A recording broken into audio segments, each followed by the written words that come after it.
Hi hello నమస్తే అండి, ఎలా ఉన్నారు?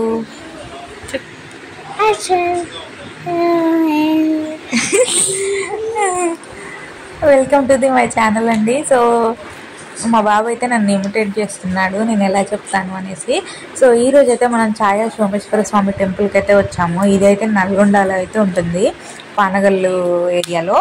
సో ఈ టెంపుల్ వీడియో తీసి అయితే చాలా డేస్ అవుతుంది, బట్ కొన్ని వీడియోస్ అయితే నేను అప్లోడ్ చేయలేకపోయాను. సో ఫుల్ వ్లాగ్ అయితే నేను తీయలేదు, ఉన్న వీడియోస్ అయితే మీకు చూపిద్దామని అయితే తీస్తున్నాను అనమాట. సో దగ్గరలో ఎవరైనా ఉంటే మాత్రం కంపల్సరీ వెళ్ళండి, చాలా బాగుంటుంది. పిల్లలు ఉంటే మాత్రం బాగా ఎంజాయ్ చేస్తారు. సండే ఆ టైంలో అయితే వెళ్ళండి. సో వెళ్ళేటప్పుడు మాత్రం బిస్కెట్స్ కానీ ఇలా ఏమన్నా తీసుకొని వెళ్తే మాత్రం ఇక్కడ ఫిషెస్ అయితే మన దగ్గరికి వచ్చి తినేసి వెళ్తాయి అనమాట. సో చాలా బాగా ఎంజాయ్ చేస్తారు పిల్లలైతే. చూస్తున్నారు కదా ఎన్ని ఫిషెస్ అయితే వస్తున్నాయో. సో ఈ టెంపుల్ బ్లాగ్ ఫుల్ బ్లాగ్ అయితే నేను తీయడానికి అయితే ట్రై చేస్తాను. సో ఉన్న క్లిప్స్ అయితే చూసేద్దాము. సో అలాగే మీరు ఎక్కడి నుంచి చూస్తున్నారు అన్నది అయితే ఒక చిన్న కామెంట్ చేయడం అయితే మర్చిపోవద్దండి. సో నాకు కొంచెం బూస్టింగ్గా ఉంటుందన్నమాట నా ఛానల్కి. సో అందుకే సో మనమైతే ఇప్పుడు కోనేరు దగ్గర అయితే ఉన్నామండి. సో ఈ కోనేరు దగ్గర దర్శనం చేసుకొని వచ్చాకైతే కోనేరు దగ్గర ఉన్నాము. సో మనమైతే దర్శనానికి వెళ్ళిపోదాము. ఇక్కడ విశిష్టత ఏంటి అంటే ఈ టెంపుల్లో మన శివునికి బ్యాక్ సైడ్ అయితే నీడ పడుతుంది అనమాట. అందుకే నీడ అంటే నీడ కదా, ఛాయా సోమేశ్వర స్వామి అని అయితే పేరు వచ్చింది. సో మీకు లైటింగ్ ఆఫ్ చేసి అయితే నేను చూపించలేదు, బట్ వీలైనంత వరకు అయితే మీరు చూసేయండి.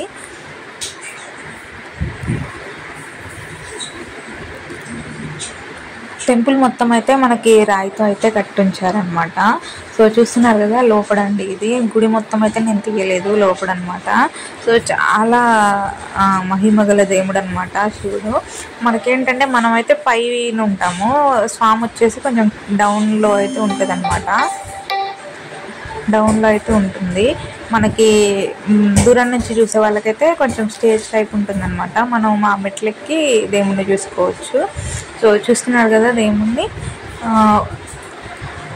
చూస్తున్న వాళ్ళైతే ఖచ్చితంగా ఓం నమః శివాయ అని అయితే కామెంట్ చేయడం అయితే మర్చిపోవద్దు. సో ఇదండి లోపల ఛాయా సోమేశ్వర స్వామి. సో మనకి ఇక్కడ నుంచి ఇగో ఈ స్టేజ్ ఉంది కదా, ఈ పైన నుంచి అయితే మనం చూస్తే మనకి స్వామి దర్శనం అయితే అవుతుందన్నమాట. సో లైట్స్ ఆఫ్ చేస్తే మనకి నీడ అనేది వెనకబడుతుంది.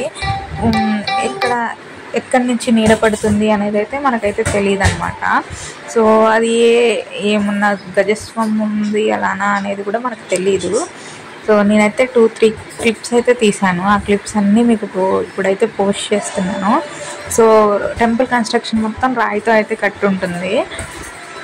కొబ్బరికాయలు ఇవి ఏమన్నా కొట్టుకోవాలి అనుకున్న వాళ్ళైతే బయటనే, దీనికైతే అభిషేకం కూడా చేస్తారనమాట. మనం ఏమన్నా అభిషేకం సామాన్లు తీసుకెళ్తే చేస్తారు. సో ఇక్కడ టెంపుల్ దగ్గర అయితే బాగా ప్రీ వెడ్డింగ్ షూట్స్, అలాగే బర్త్డే షూట్స్, వ్లాగ్స్ ఇలా చాలా అయితే చేస్తారు. సో ఏరియా అంటే చాలా పెద్దగా ఉంటుందన్నమాట, బయట పార్క్ లాగా.